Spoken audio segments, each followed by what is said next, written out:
Hello and welcome again to this particular session. तो बेटे इस सेशन में अब स्टार्ट करेंगे क्वेश्चन नंबर 7 से। तो क्वेश्चन नंबर 7 को आप देखें और क्वेश्चन नंबर 7 में वो क्या कहता है जरा हम इसको समझने की कोशिश करते हैं। ठीक है, question number 7।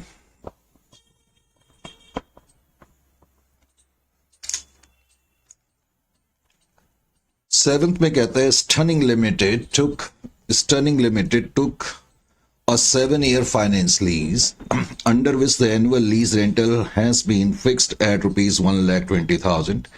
Implicit rate of interest has been estimated at 11%. Question में दिया हुआ है कि ये फाइनेंस लीज है और कहता है 11% जो है रेट ऑफ इंटरेस्ट है और उसने हमें दिया हुआ है कि 7 साल का लीज पीरियड है। करेक्ट। और क्वेश्चन हमसे सिर्फ इतना पूछ रहा है, find out the finance charges for different year. Finance charges for different year. तो फाइनेंस चार्जेस कैलकुलेट करना मैंने पिछले कुछ क्वेश्चन से मैं तुमको बता ही रहा हूं, लेकिन फिर भी तो इस क्वेश्चन को करके फिर देखते हैं हम फाइनेंस चार्जेस कैसे कंप्यूट करेंगे। Case study 7।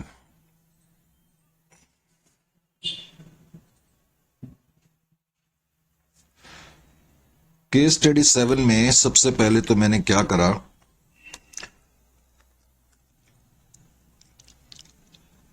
ये तो मैं तुम्हें बता चुका हूं कि इस क्वेश्चन में लीज पीरियड जो है वो 7 इयर्स का है।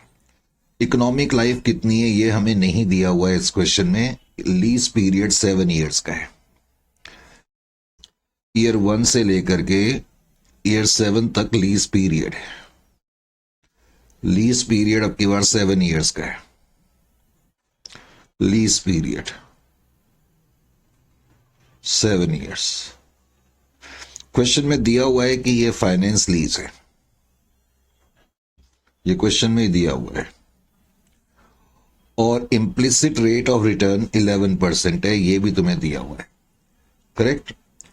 और 11% के हिसाब से जो पीवी फैक्टर्स हैं ये तुम्हें हमेशा क्वेश्चन में मिलेंगे। मैंने तुम्हें बोला हुआ है पीवी फैक्टर जो है 11% के हिसाब से, PV factor at 11% for 7 years जो तुम्हें दिए हुए हैं वो कुछ इस तरीके से दिए हुए हैं, वो मैं तुम्हें लिख देता हूं। 0.901, 0.812, 0.731, 0.659, 0.593,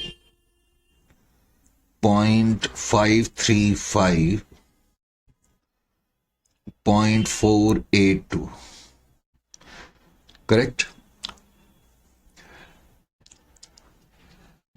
तो लेसी सबसे पहले तो, अब मेन सॉल्यूशन अगर हम इसका करें तो हमें मालूम है कि लेसी जो है वो रिकग्नाइज किस पे करेगा, प्रेजेंट वैल्यू या कॉस्ट पे। कॉस्ट तो क्वेश्चन में दी नहीं हुई है तो मुझे प्रेजेंट वैल्यू ही निकालनी पड़ेगी। करेक्ट। तो calculation of present value, calculation of present value of minimum lease payment. हर साल क्वेश्चन में दिया हुआ था कि हर साल जो वो हमें रेंट पे करेगा, एनुअल रेंट जो लेसी लेसर को एनुअल रेंट पे करेगा वो 1,20,000 का करेगा। ये क्वेश्चन में दिया हुआ है कि नहीं। अब सबसे पहले तो हमने क्या करना है, सबसे पहले तो एक कॉलम में लिखे आप ईयर, दूसरे कॉलम में लिखे एनुअल रेंट जो कि बेसिकली मिनिमम लीज पेमेंट होती है। फिर ये discount factor, present value factors at 11%। फिर ये जो कॉलम 1 और कॉलम 2 है, इन फिगर को आप मल्टीप्लाइड करेंगे तो आपके पास प्रेजेंट वैल्यूज आ जाएंगी। तो year 1, year 2, year 3, 4, 5, 6 and 7 year तक आपने स्ट्रेच करा। 1,20,000, 1,20,000 7 बारी मैं पेमेंट करूंगा आपको। आप लेसर है, मैं लेसी हूं। 1,20,000, 1,20,000, 1,20,000। इतनी पेमेंट मैंने आपको एब्सोल्यूट टर्म्स में करनी है। अगर मैं इसका टोटल करूंगा तो शायद ये 8,40,000 आ जाएगा। अब मैं इनको इन डिस्काउंट फैक्टर से मल्टीप्लाइड करूंगा। 0.901, 0.812, 0.731, 0.659, 0.593, 0.535, 0.482। अब मैं मल्टीप्लाई करके जो फिगर आएगी, वो फिगर्स तो मैं नहीं लिख रहा हूं, आप फिगर खुद लिखेंगे। वैसे मुझे मालूम है क्या फिगर्स आएंगी, लेकिन आप कैलकुलेट करेंगे, करेक्ट, क्योंकि मुझे तो आंसर याद रहते हैं। तो 1,20,000 इंटू 0.901, 1,20,000 इंटू 0.812, ऐसा कर करके जो आएगा उसका आप टोटल कर देंगे। टोटल भी मैं आपको बता देता हूं। तो टोटल वैसे आपका आएगा 5,65,440। लेकिन ये टोटल आप आसानी से भी निकाल सकते थे। कैसे निकाल सकते थे? आप ये जो 7 साल की अलग अलग प्रेजेंट वैल्यूज दी हैं, इनका टोटल कर लो। अगर मैं इनका टोटल करता तो टोटल मेरा आ जाएगा 4.712 के करीब आ जाएगा, 4.712। अब ये नहीं कि तुम इनका टोटल कर लो, ये गलती मत कर देना। एक साल की एनुअल पेमेंट कितनी है? 1,20,000 है। एक साल की एनुअल पेमेंट को तुम 4.712 से मल्टीप्लाइड करोगे तो डायरेक्टली भी आ सकता था। यानी कि इतना लंबा चौड़ा प्रोसेस अपनाने की बजाय मैं डायरेक्टली लिख सकता था 1,20,000 इंटू 4.712। ये प्रेजेंट वैल्यू है। तो इस प्रेजेंट वैल्यू पर जो लेसी है वो इस एसेट और लायबिलिटी को रिकॉग्नाइज करेगा। अब फाइनेंस चार्जेस हमें कंप्यूट करने हैं। चार्जेस का मतलब ही होता है कि कुछ मेरे लिए खर्चा तो लेसी का ही होगा ना। तो लेसी अपनी बुक्स में फाइनेंस चार्जेस कंप्यूट करेगा। कैलकुलेशन ऑफ फाइनेंस चार्जेस, इस तरह का क्वेश्चन तुम्हारे को आने के चांसेस हैं। Calculation of finance charges. लेकिन हो सकता है वो तुमसे ये बोले कि आप सिर्फ ईयर 1 या 2 के लिए फाइनेंस चार्जेस कंप्यूट करके दिखाओ। मैं आपको एक बार पूरा करके दिखा देता हूं। पहले तो आप ईयर लिखें। अब हर साल जो आप एनुअल रेंट पे कर रहे हैं, जिसको आप एनुअल पेमेंट जो कि एनुअल रेंट आप पे कर रहे हैं, उसके बाद जो आप एनुअल पेमेंट कर रहे हैं उसके अंदर फाइनेंस चार्जेस कितने हैं। फाइनेंस चार्जेस जो आप कंप्यूट करोगे वो कैसे करोगे? जो 11% का रेट है इनटू आउटस्टैंडिंग लीज लायबिलिटी। ये लीज लायबिलिटी, एल का मतलब लीज लायबिलिटी, करेक्ट। फिर इस फाइनेंस चार्जेस को पेमेंट में से माइनस कर दोगे तो तुम्हें पता लग जाएगा कि तुमने रीपेमेंट लायबिलिटी के लिए कितनी करी है। पेमेंट तो तुमने इतनी करी, उसमें से इतने फाइनेंस चार्जेस हैं। तो रीपेमेंट फॉर लीज लायबिलिटी के लिए तुमने कितना पे करा। सपोज मैं इनको कॉलम 1, कॉलम 2, कॉलम 3, कॉलम 4 मान लूं। उसके बाद balancing figure outstanding lease liability आ जाएगी। ये कॉलम 5 है। दरअसल मैंने क्या कहा, सबसे पहले तो मैं फाइनेंस चार्जेस कंप्यूट करूंगा। पहले फाइनेंस चार्जेस आपको कंप्यूट करने। फाइनेंस चार्जेस को ये तो आपके पास हो गई। फाइनेंस चार्जेस को कंप्यूट करने के बाद इस फिगर को इसमें से माइनस करेंगे। यानी कि जो कॉलम 4 की फिगर हमारे पास आएगी वो कैसे आएगी? जो मैंने पेमेंट करी है उसमें से मैं फाइनेंस चार्जेस माइनस करूंगा। फिर ये हिस्सा ये बताता है कि इतना मैंने लीज लायबिलिटी के लिए पे करा। तो लीज लायबिलिटी जो है 5 में से ये वाली फिगर माइनस कर देंगे तो तुम्हें पता लग जाएगा आउटस्टैंडिंग कितना बचा हुआ है। एक बार मैंने कहा डिटेल में तुम्हें समझा दूं। तो सबसे पहले जब आप ईयर स्टार्ट करेंगे ना, पहले 0 से स्टार्ट करना। किसी कारण से मैंने ऐसा बोला। अब ये शीट जो है थोड़ा सा तंग करती है जब खत्म हो जाती है तो, और खास तौर से जब सॉल्यूशन कंटिन्यू रहता है।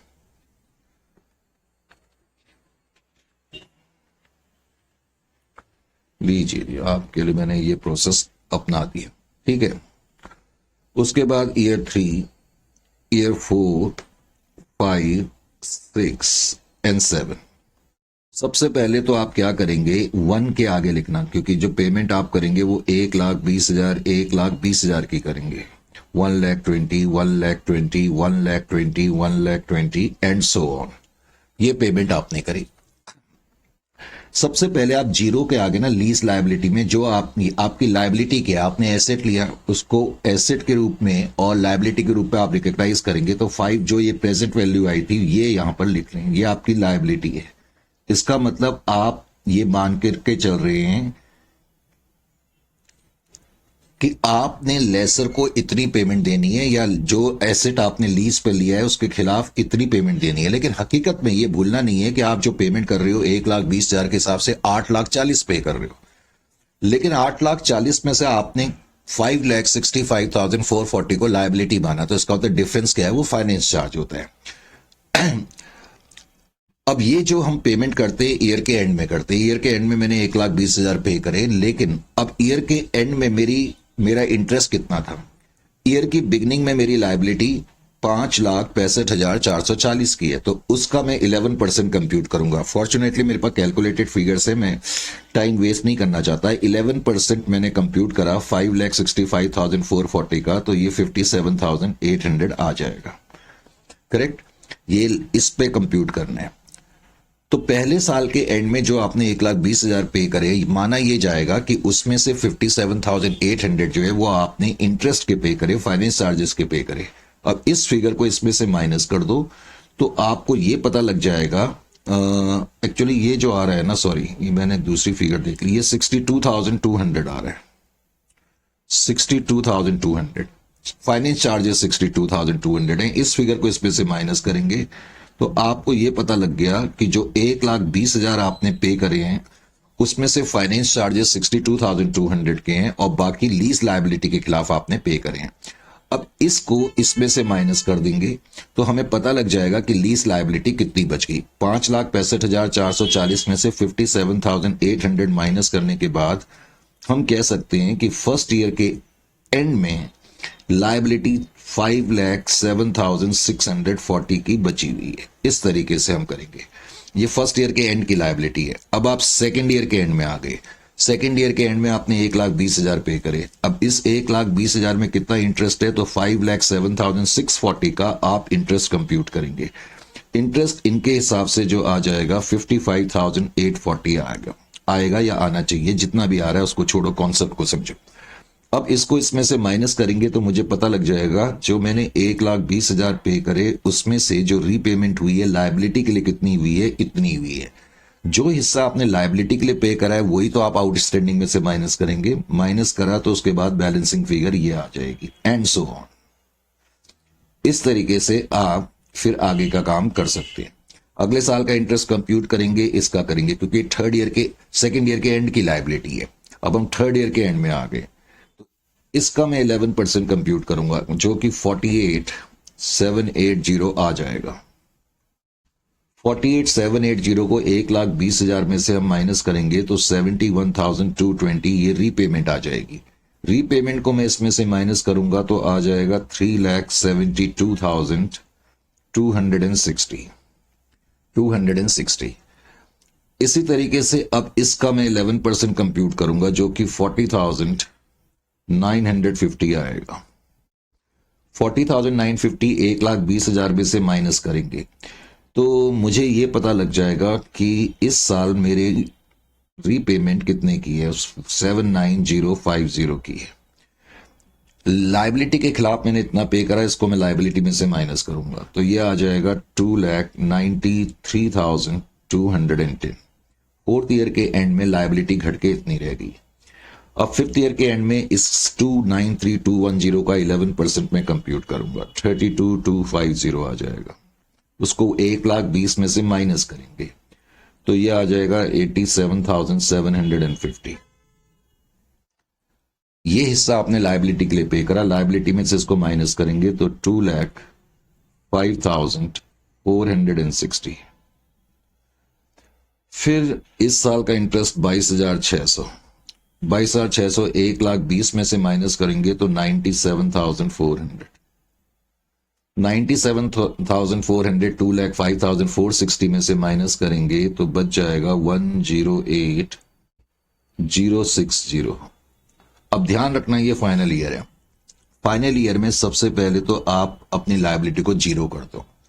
अब ये लायबिलिटी जीरो कब हो सकती है? जब जो बची हुई लायबिलिटी इतनी है 6th ईयर के एंड में, तो 7th ईयर के एंड में ये जीरो होनी चाहिए क्योंकि काम खत्म हो जाना चाहिए। तो ये जीरो तभी हो सकती है जब मैं इस साल लायबिलिटी के लिए 1,08,060 रुपए पे करूं, तभी तो ये जीरो होगी ना। जब ये हिस्सा हम इसमें से माइनस करेंगे तभी तो जीरो होगी। तो इसका मतलब इस साल जो मैंने 1,20,000 की पेमेंट करी है उसमें से लायबिलिटी के लिए इतनी पे करी, 1,20,000 और इसका जो डिफरेंस आ जाएगा उसको तुम्हें इंटरेस्ट मानना पड़ेगा।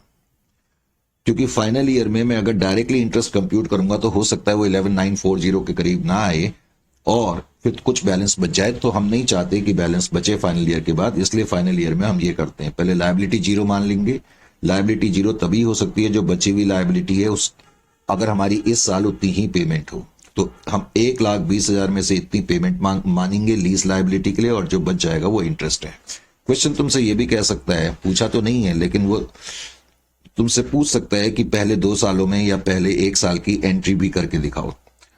तो एंट्रीज जो करी जाएगी, एक तो ईयर 1 में बिगनिंग में जिस दिन मैंने एसेट लीज पर लिया, मैं एंट्री लिखूंगा एसेट ऑन फाइनेंस लीज, क्योंकि ये एसेट फाइनेंस लीज पर मेरे पास आया। मैं लीज लायबिलिटी भी लिख सकता हूं या लेसर भी लिख सकता हूं, वो तुम्हारी मर्जी है, क्योंकि पैसा तुमने लेसर को देना है। ब्रैकेट में लीज लायबिलिटी लिख लेना। तो आपने लायबिलिटी रिकॉग्नाइज करी 5,65,440 पर जिस दिन आपने एसेट लीज पर लिया। 440 पर आपने इसको रिकॉग्नाइज करा और 440 पर आपने रिकॉग्नाइज करा, उसके बाद आप ईयर के एंड में आएंगे। ईयर के एंड में आपने एनुअल पेमेंट पे करी। एनुअल पेमेंट जो आप पे कर रहे हैं, एक तो लायबिलिटी के खिलाफ पे कर रहे हैं, तो लेसर या लीज लायबिलिटी अकाउंट डेबिट जो भी लिखना है। अब इस साल जो आप पेमेंट कर रहे हैं कुछ तो लायबिलिटी के खिलाफ कर रहे हैं और कुछ फाइनेंस चार्जेस के लिए पेमेंट कर रहे हैं। तो फाइनेंस चार्जेस अकाउंट डेबिट, पहले साल के एंड में आपकी पहली किस्त 1,20,000 की बाहर जाएगी। अब उस 1,20,000 में से आपको पता लग गया, यहां टेबल से आप देख सकते हैं फर्स्ट ईयर में, कि आपने लायबिलिटी के लिए पे करे 57,800 जबकि फाइनेंस चार्जेस के लिए पे करे 62,200। करेक्ट। लॉजिकली इसके बाद डेप्रिसिएशन भी चार्ज करा जाता है, depreciation on asset on finance lease. जो एसेट हमने फाइनेंस लीज पे लिया था उस पे डेप्रिसिएशन। अल्टीमेटली ये depreciation profit and loss account में चले जाता है, तो पीएनएल अकाउंट डेबिट। ये डेप्रिसिएशन जो है जब लगेगा तो एसेट की वैल्यू कम हो जाएगी to asset on finance lease. लेकिन इस क्वेश्चन में मैं डेप्रिसिएशन कंप्यूट नहीं कर सकता क्योंकि मुझे एसेट की लाइफ का पता नहीं है, इकोनॉमिक लाइफ का पता नहीं है, इसलिए मैंने ये एंट्री नहीं करी। पहले साल में जनरली आपकी ये एंट्री होगी। करेक्ट। उसके बाद एक बार मैंने ईयर 2 में भी करके दिखा दी। ईयर 2 के एंड में ही एंट्री होगी। ईयर के एंड में आप फिर से पेमेंट करेंगे। 1,20,000 की आप पेमेंट कर रहे हैं, ये तो आपको मालूम ही है। 1,20,000 1,20,000 की आपकी पेमेंट है, ये तो आपको मालूम है ना। Yes sir. अब 1,20,000 की, इस शीट को मैं इधर रख देता हूं, इसकी जरूरत नहीं है। 1,20,000 की आपने पेमेंट करी। अब ये जो पेमेंट करी इसमें तो कुछ तो लीज लायबिलिटी के लिए यानी कि लेसर को पेमेंट करी, लेसर या लीज लायबिलिटी अकाउंट डेबिट। तो सेकेंड ईयर में जो मैंने पे करी उसके अंदर जो रीपेमेंट है यानी कि जो मैं लीज लायबिलिटी के लिए पे कर रहा हूं वो तो 64,160 पे कर रहा हूं। और फाइनेंस चार्जेस जो हैं, फाइनेंस चार्जेस अकाउंट डेबिट, वो मैं पे कर रहा हूं 55,840 के। तो तरीके से इसको करा जाएगा। Is it clear to you और नॉट? बात समझ में आ गई? यस। तो ये था आपका क्वेश्चन नंबर 7। तो इस तरीके से आप कर सकते हैं। क्वेश्चन नंबर 8 को देखें। 8 में क्या कहता है, footfalls limited took A machine on lease from waterfalls limited on the following terms. Annual lease rental 50,000 के हैं, यूजफुल लाइफ 15 की है, जबकि 13 साल लीज पीरियड है। तो उसका मतलब ये फाइनेंस लीज है क्योंकि मेजोरिटी पीरियड लीज का है। टोटल 15 में से 13 साल के लिए हमने लीज पे ली है। इम्प्लिसिट रेट ऑफ रिटर्न 15% है। अब की बार इस क्वेश्चन में उसने लिखा है, at the end of the lease period the expected fair value of the asset is 75,000 and Footfalls Limited has an option to buy the asset. कई बार ऐसा होता है, मैंने आपको बताया था फाइनेंस लीज की एक कैरेक्टरिस्टिक ये भी होती है कि उसमें हम लेसर जो है लेसी को ये राइट देता है कि आप चाहो तो एसेट को लीज टर्म के खत्म होने के बाद खरीद भी सकते हो। तो अगर खरीदेगा तो वो इतने पे खरीदेगा, हालांकि वैसे इसका कोई यूज नहीं है। You are requested to find out the amount at which the finance lease should be recognized in the books of Footfall Limited. Footfalls Limited ने एसेट लीज पे लिया है। पिछले क्वेश्चन की तरह क्वेश्चन तुमसे पूछ रहा है कि किस वैल्यू पर हम दिखाएं। तो बिल्कुल सेम क्वेश्चन है। मैंने कहा इसी वैरायटी के क्वेश्चन तुम्हें मिलेंगे लेसी की बुक्स में, खास तौर से लेसी की बुक्स में तुम्हें इसी तरीके के क्वेश्चन मिलेंगे, इसमें किसी तरीके का डाउट नहीं है। तो अब इस क्वेश्चन की खासियत क्या है, पहले मैं ये बता दूं। केस स्टडी जो है ये 8 है। पहले तो केस स्टडी 8 या क्वेश्चन नंबर 8, और इसमें तुम्हें कहानी ये दी गई है कि जो तुम्हारी इकोनॉमिक लाइफ है, पूरी यूजफुल लाइफ है, वो 15 साल की है। 1 से लेके 15 साल, 1 से लेकर के 15 ईयर्स तक। ये तो ईयर 1 और ईयर, तो ये तो आपकी यूजफुल लाइफ है, इकोनॉमिक लाइफ 15 साल।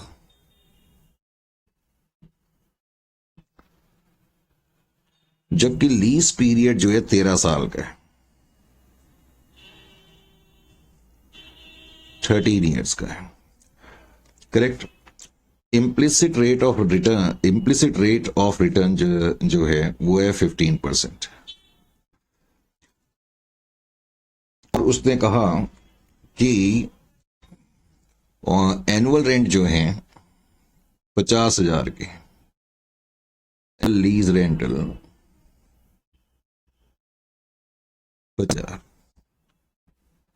50,000 के लीज रेंटल्स भी हैं। ये क्वेश्चन है, और हमें बेसिकली ये बताना है कि इनिशियली हम किस वैल्यू पे रिकॉग्नाइज करेंगे। करेक्ट।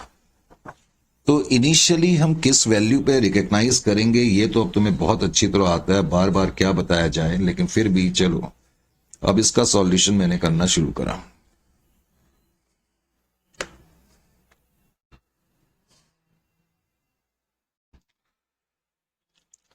तो इनिशियल रिकग्नाइजेशन का मतलब लेसी अपनी बुक्स में जिस दिन उसने लीज पर एसेट को लिया किस वैल्यू पे रिकग्नाइज करेगा, initial recognisation.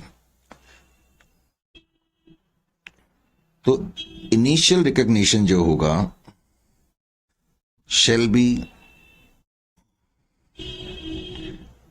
at lower of cost,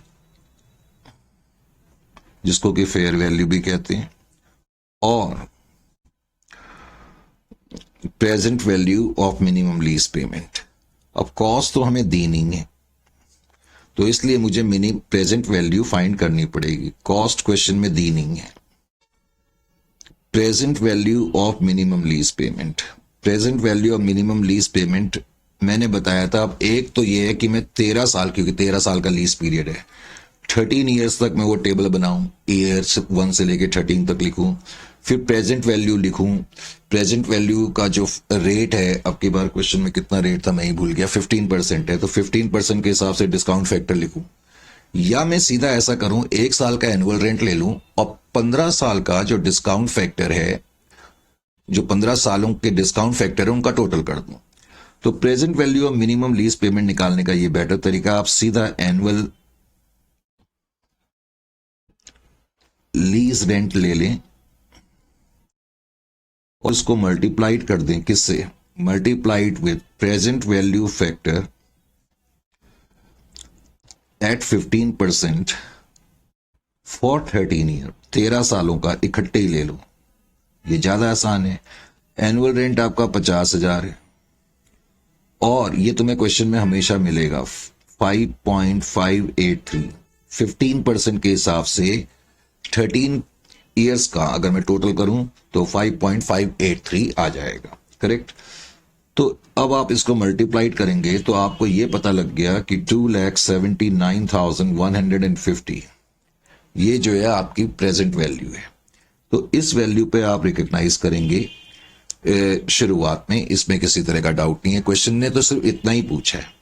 suppose इस क्वेश्चन ने यह भी पूछा होता कि पहले 2 साल के फाइनेंस चार्जेस भी बताओ, तो कैलकुलेशन ऑफ फाइनेंस चार्जेस, ये मैं बार बार क्यों कर रहा हूं हर क्वेश्चन में, ऑलमोस्ट मैं तुम्हारी प्रैक्टिस करा रहा हूं क्योंकि इसी तरह का क्वेश्चन तुम्हें आएगा। कैलकुलेशन ऑफ फाइनेंस चार्जेस कैसे करेंगे? अगर सपोज फाइनेंस चार्जेस में कंप्यूट करता तो मैं कैसे करता? चलो जरूरी नहीं है कि टेबल बना के ही करो, तुम अपना दिमाग लगा करके भी कर सकते हो। देखो कैसे, फर्स्ट ईयर के आपके फाइनेंस चार्जेस कितने होंगे, ऐसे समझ लो।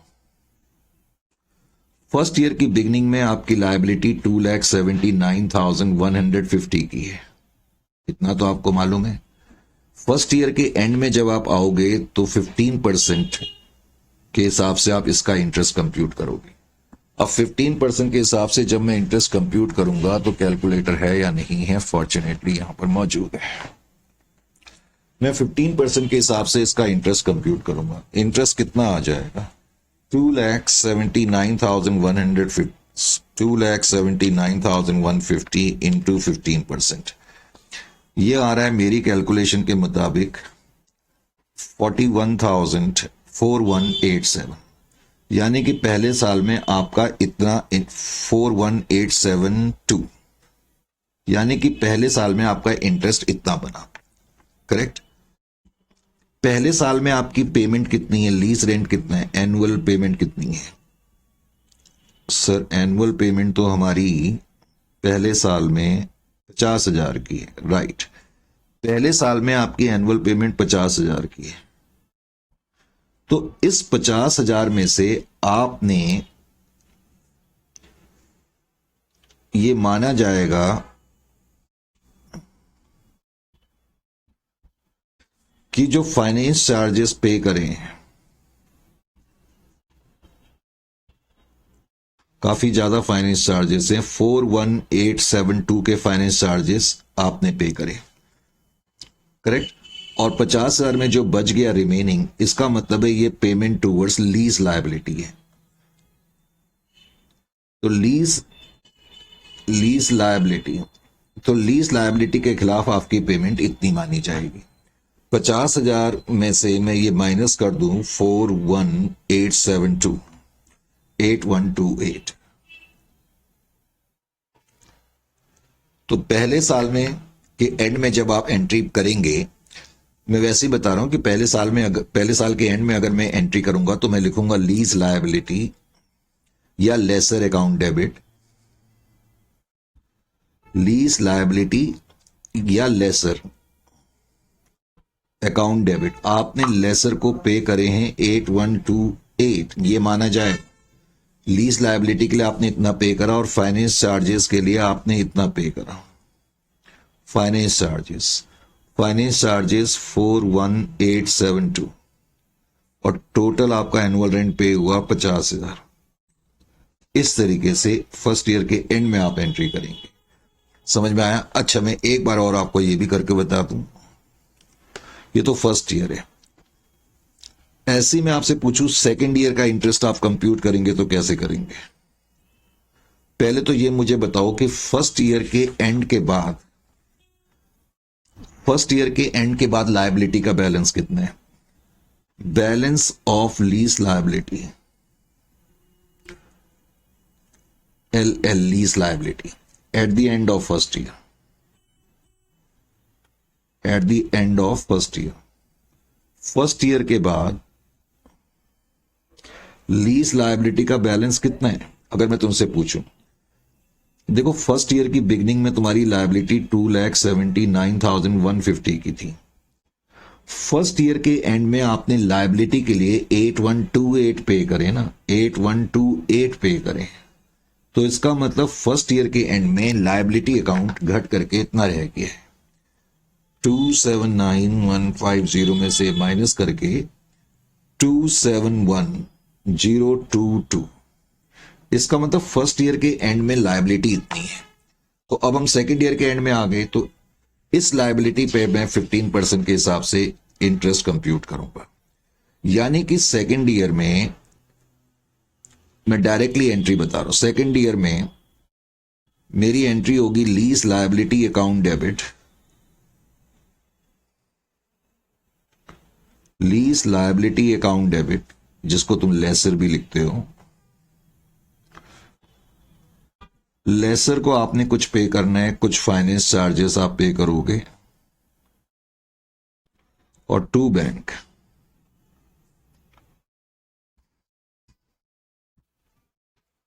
अब ध्यान से समझे, कर तो आप पेमेंट 50,000 की रहे हो, अब फाइनेंस चार्जेस आपके कितने होंगे, 2,71,000, 2,71,822 पे आप पहले इंटरेस्ट कंप्यूट करोगे 15% के हिसाब से। बात समझ में आ गई? तो ये आ जाएगा इंटरेस्ट 15% के हिसाब से 40653, 40653। तो इसका मतलब जो आपने इस साल 50,000 पे करे, उसमें से 46,653 तो आपने इंटरेस्ट पे करा है सिर्फ, बाकी पेमेंट लायबिलिटी के लिए हो रही है। 50,000 में से माइनस करा 46653, 3347। जब शुरू के सालों में हम पे करते हैं तो जो हमारी पेमेंट होती है उसमें से इंटरेस्ट की पेमेंट ज्यादा होती है और लायबिलिटी के अगेंस्ट पेमेंट कम होती है। और इसी तरीके से आप third, fourth, fifth, sixth year का भी कर सकते हो। ठीक है, तो एंट्री भी मैंने आपको बता दी और ये भी बता दिया। तो इस तरीके से अब आपको ये क्वेश्चंस करने आने चाहिए। 8th के बाद ये कौन सा था, 8th 9th कर लिया था हमने, 8th कर लिया। अब 9th क्वेश्चन में क्या कहता है, 9th क्वेश्चन में क्या कह रहा है, जरा इसको भी देख लें। 9th में कहता है, 9th भी बिल्कुल पिछले क्वेश्चन की तरह ही है और ये सब क्वेश्चन में ही दिया हुआ है, मैं तुम्हें वैसे ही समझा दूंगा। वो कहता है following information is available in respect of lease agreement. Lease period 4 years के, एनुअल 1,50,000 के हैं। अब की बार क्वेश्चन में गारंटेड रेसिडुअल वैल्यू भी दी है, गारंटेड रेसिडुअल वैल्यू भी दी है और estimated residual value for lessor भी दी हुई है 18,000, करेक्ट। लेकिन ध्यान ये रखना, गारंटेड रेसिडुअल वैल्यू जो तुम्हें दी होगी ना गारंटेड, उसका तुमने ध्यान रखना है। जो एस्टिमेटेड रेसिडुअल वैल्यू दी हुई है वो 18,000 की है, लेकिन वो लेसर के पॉइंट ऑफ व्यू से उसको हमने ख्याल नहीं करना। इम्प्लिसिट रेट जो है वो 16% का है। इस क्वेश्चन में भी यही है कि शुरू में लेसी किस वैल्यू पर रिकॉग्नाइज करेगा और उसके फाइनेंस चार्जेस तुम्हें डिफरेंट ईयर्स के कंप्यूट करके दिखाने हैं। तो ये क्वेश्चन है। शीट को मैं इधर की तरफ रख देता हूं क्योंकि फिर बार बार देखने में प्रॉब्लम होती है।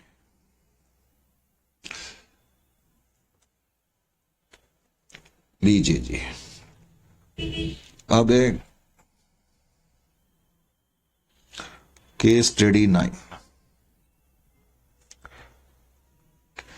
केस स्टडी 9 में आपने देख लिया कि तुम्हें दिया ही हुआ है, लाइफ तो नहीं दी है लेकिन तुम्हें दिया हुआ है कि जो लीज पीरियड है वो 4 years का है, 1 से लेकर के 4 years, ईयर 1, ईयर 4, ये आपका लीज पीरियड दिया हुआ है। इकोनॉमिक लाइफ कितनी है ये हमें नहीं दी है, उसने बस नहीं लिखा है lease term 4 year। Annual rent कहता है 1,50,000 का है, एनुअल रेंट जो है 1,50,000 है। एनुअल रेंट के अलावा तुम्हें क्वेश्चन में गारंटेड रेसिडुअल वैल्यू दी है 30,000 और उसके अलावा एस्टिमेटेड रेसिडुअल वैल्यू दी है यानी कि एसेट की वैसे तो वैल्यू 18,000 है, लेकिन लेसी ने गारंटी दी हुई थी कि भाई मैं तुम्हें ये गारंटी देता हूं कि इस एसेट की वैल्यू लाइफ टर्म के खत्म होने के बाद, लीज टर्म के खत्म होने के बाद 30,000 की रहेगी। तुम 30,000 को ही कंसीडर इसलिए करते हैं। इम्प्लिसिट रिटर्न जो है वो 16% का है। सिंपल वर्ड्स में रेट ऑफ इंटरेस्ट है।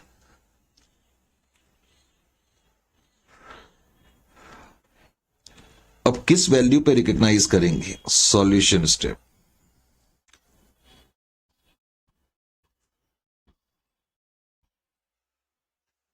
बुक्स ऑफ लेसी, सारा काम लेसी की बुक्स में हो रहा है।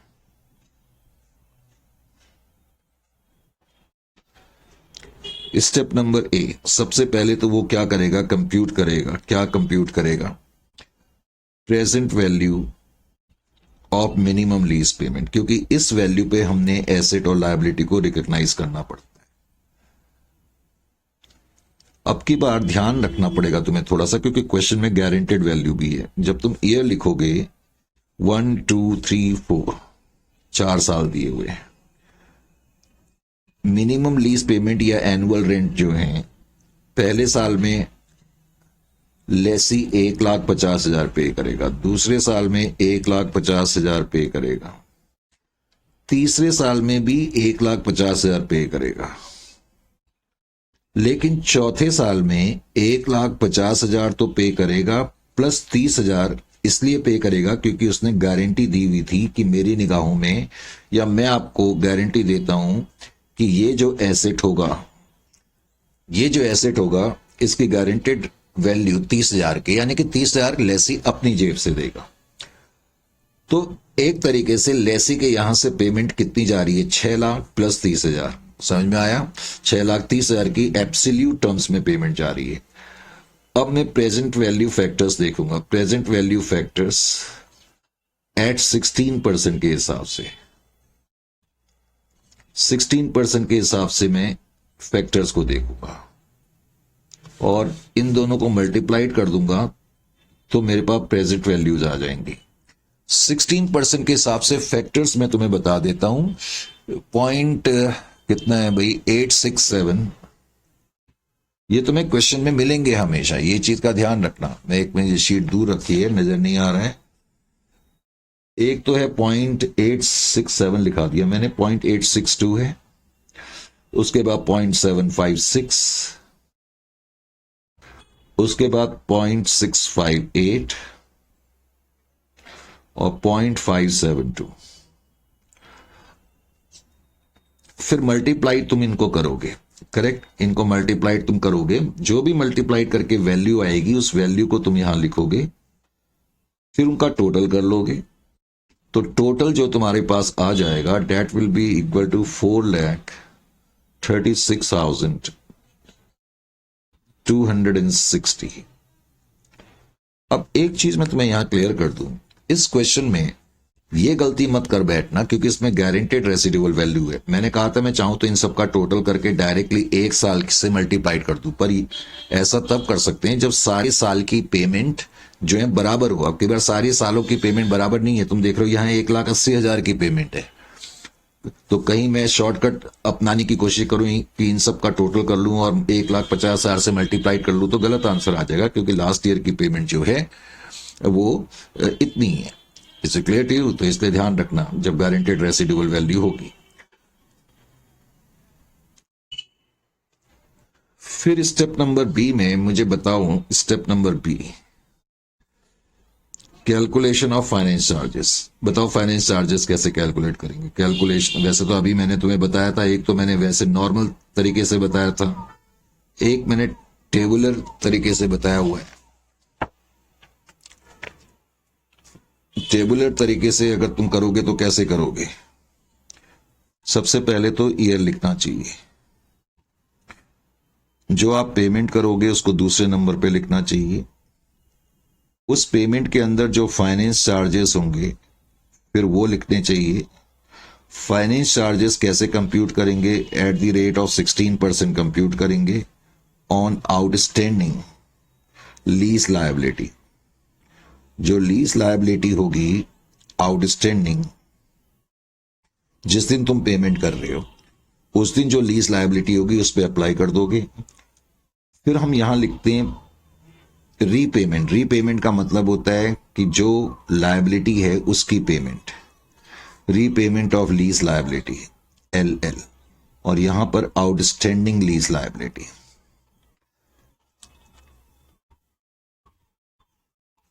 इस तरीके से पहले तो तुम अपनी हेडिंग्स को बना लोगे, करेक्ट।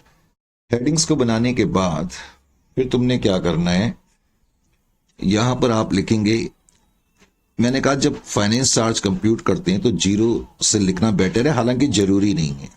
1 2 3 4 4 साल है। जीरो हम इसलिए लिखते हैं कि जो हमारी लायबिलिटी हमने जो रिकॉग्नाइज करी 4,36,260, क्योंकि ये सब हम ईयर के एंड को दिखा रहे हैं। दरअसल हम ये बताना चाह रहे हैं कि जीरो ईयर के एंड यानी कि फर्स्ट ईयर की बिगनिंग में मेरी लायबिलिटी इतनी है। अब मैं ईयर के एंड में जो पेमेंट करूंगा 1,50,000 की करूंगा। जाहिर है इस 1,50,000 पे कितना इंटरेस्ट बनेगा। फर्स्ट ईयर की बिगनिंग से फर्स्ट ईयर के एंड तक ये आउटस्टैंडिंग लायबिलिटी है, इसका मैं 16% कंप्यूट करूंगा, 69,800। इसको मैं इसमें से माइनस कर दूंगा तो मुझे पता लग जाएगा कि 80,200 रुपये मैंने रीपेमेंट करी है। 80,200 को मैं इसमें से माइनस करूंगा तो अब मेरी लायबिलिटी जो है 3,56,060 की बच गई। फर्स्ट ईयर के एंड में लायबिलिटी इतनी बच गई। अब मैं सेकेंड ईयर के एंड में आ गया, मैंने 1,50,000 पे करे। 1,50,000 में कितना इंटरेस्ट है, 3,56,060 का 16% में कंप्यूट करूंगा, 56,970। इसको इसमें से माइनस करेंगे 93030। ये क्या बता रहा है कि मैंने लायबिलिटी के खिलाफ इतनी पेमेंट करी। 3,560 में से हम इसको माइनस कर देंगे तो जो भी बच जाएगा, जो कि तुम्हारे पास होगा ऑलरेडी, तो लायबिलिटी इतनी बच गई। तीसरे साल 1,50,000। अब इस पे इंटरेस्ट फिर से कंप्यूट करेंगे। इंटरेस्ट आ जाएगा 42,080। इसको इसमें से माइनस करेंगे 1,07,920। इसको इसमें से माइनस करेंगे तो 1,55,110। और फोर्थ ईयर में 1,50,000 की पेमेंट है। अब फोर्थ ईयर में मैं इंटरेस्ट कंप्यूट नहीं करूंगा, मैं मानूंगा कि ये जो मैंने पेमेंट दी है इसमें से जो बची हुई लायबिलिटी है वो इतनी है। तो मैं मान के चलूंगा कि इसमें से मैंने इतनी तो लायबिलिटी के लिए पेमेंट करी, इसलिए लायबिलिटी फोर्थ ईयर के बाद जीरो होनी चाहिए, करेक्ट। अब इन दोनों का जो डिफरेंस है उसको इंटरेस्ट मान लिया जाता है, 24,890। इस तरीके से इसको करा जाएगा।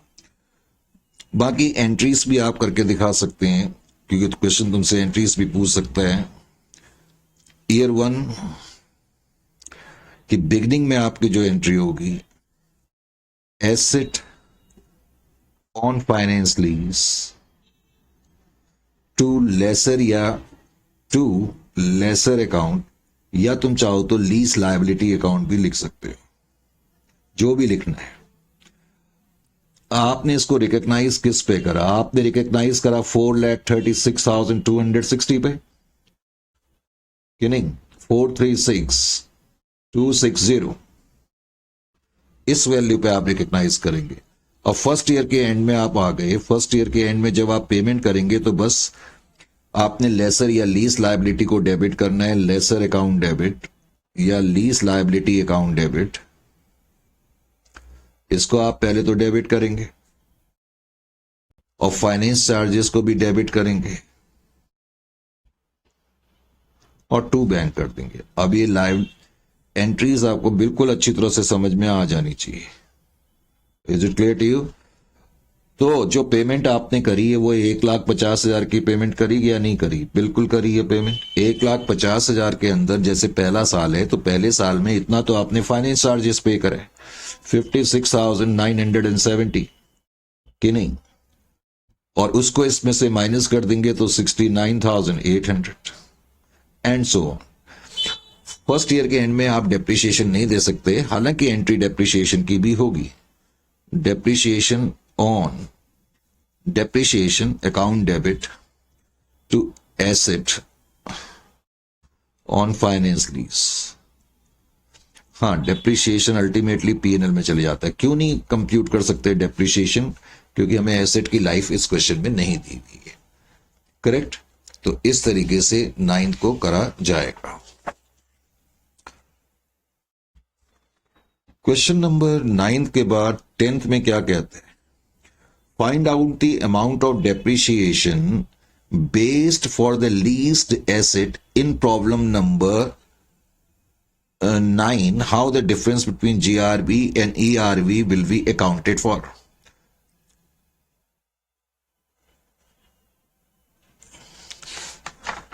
अब देखें जी, इसका क्या मतलब हुआ। एक्चुअली प्रॉब्लम 10 क्या कह रहा है कि जो अभी हमने क्वेश्चन नंबर 9 करा है,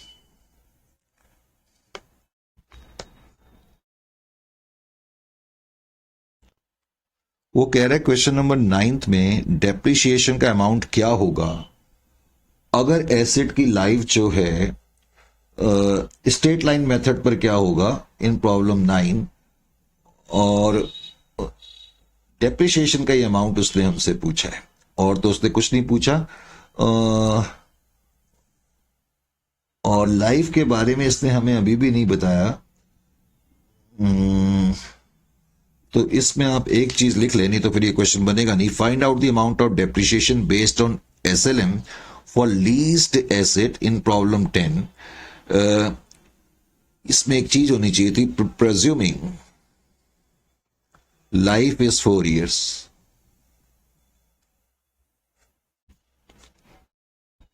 तो कहने का मतलब है कि एसेट का डेप्रिसिएशन कंप्यूट करो ये मानते हुए कि एसेट की लाइफ भी 4 years की। तो लेसी ने अपनी बुक्स में जब एसेट को रिकॉग्नाइज करा था पहले दिन 4,36,260 पे करा था। तो डेप्रिसिएशन क्या हो जाएगा? 4,36,260, लेकिन माइनस करेंगे 18,000, क्योंकि एस्टिमेटेड रेसिडुअल वैल्यू एसेट की यहां अब यूज होगी। एस्टिमेटेड रेसिडुअल वैल्यू 18,000 है। कॉस्ट में से एस्टिमेटेड रेसिडुअल वैल्यू माइनस करने के बाद डिवाइड कर देंगे इसको 4 से, तो हमें पता लग गया कि डेप्रिसिएशन 1,03,565 का है। अब इस क्वेश्चन में वैसे तो क्या है, गारंटेड रेसिडुअल वैल्यू 30,000 की है, 30,000 की है, लेकिन गारंटी तो मैं लेसी हूं, मैंने 30,000 की दी थी। इसका मतलब है मैं दरअसल जो हमने क्वेश्चन नंबर 9 में ये 1,80,000 लिखा है ना, जब हमने मिनिमम लीज पेमेंट कंप्यूट करी थी, एक सेकंड में दिखा दूं आपको, ये मैंने 1,50,000 प्लस 30। दरअसल ये जो GRV होती है इसका क्या मतलब है, मैं लेसी हूं, मैंने 4 साल तक आपका एसेट यूज करा और मैंने कहा जी ये एसेट आप वापस ले लो। मैंने आपको गारंटी दी हुई है कि मार्केट में इसकी वैल्यू 30,000 की। दरअसल ये 30,000 मैं कैश में नहीं दे रहा हूं, ये मैं एसेट दे रहा हूं उसका। तुम ये मत सोचना कि मैं ये 30,000 जो है कैश दे रहा हूं, लेकिन लेसर के लिए तो फायदा ही है ना, चाहे उसका एसेट आ रहा है वापस या कैश आ रहा है, बात तो एक ही है।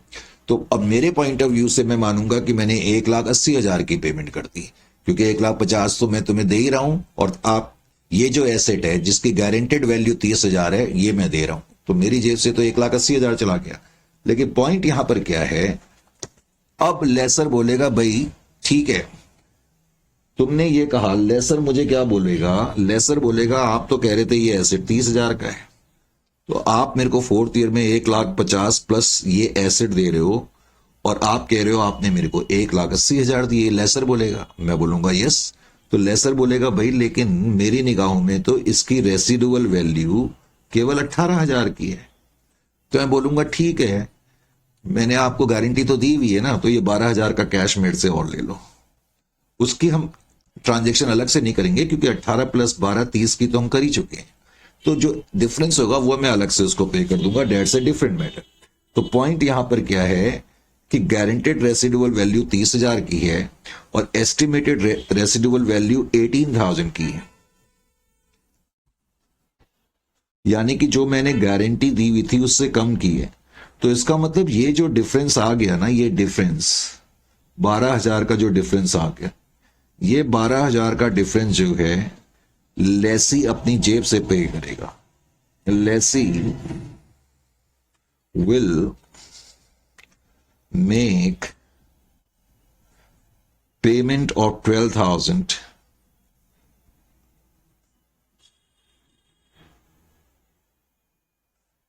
फ्रॉम हिज रिसोर्सेस, अपने रिसोर्सेस से वो उसको 12,000 की पेमेंट और करेगा, तब ये माना जाएगा कि उसने अपनी गारंटी को पूरा कर दिया है। ये पॉइंट होता है, तो समझाने के लिए मैंने इसको भी कर दिया। ठीक है, नेक्स्ट सेशन में अब आपसे मिलते हैं। इस सेशन में हमने काफी क्वेश्चन कर लिए हैं, नेक्स्ट सेशन में फिर क्वेश्चन नंबर 11 से स्टार्ट करेंगे।